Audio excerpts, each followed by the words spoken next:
ಅಣ್ಣ ನಾ ಕೊಡಪ್ಪ ಕೊಡ. ಅಣ್ಣ 4 ಬೇಕು, ಬ್ಯಾಗ್ದಾಗ ಹಾಕಿ ಕೊಡ್ಲಿ.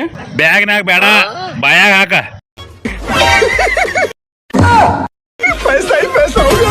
ಹರ್ಷಿ ಮಗನ ಬರ್ತೀನ, ಇನ್ನ 3 ಅದಾವದ, ತುರ್ಕ್ಬೇಕು ನಿನಗೆ.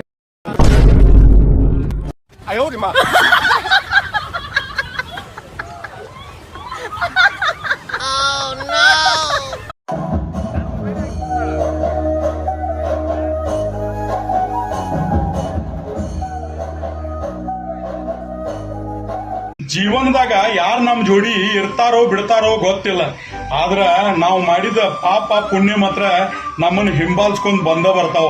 ಯಾರನ್ನೂ ವೇಸ್ಟ್ ಪೇಪರ್ ಅಂತೇಳಿ ತಿಳ್ಕೊಳಕ್ ಹೋಗ್ಬೇಡ್ರಿ. ಯಾಕಂದ್ರ ನಾಳೆ ಒಂದ್ ದಿನ ವೇಸ್ಟ್ ಪೇಪರ್ ಗಾಳಿಪಟ ಆಗಿ ಮ್ಯಾಲ ಹಾರ್ಯಾಡಬಹುದು. ಅರ್ಥ ಮಾಡ್ಕೊ.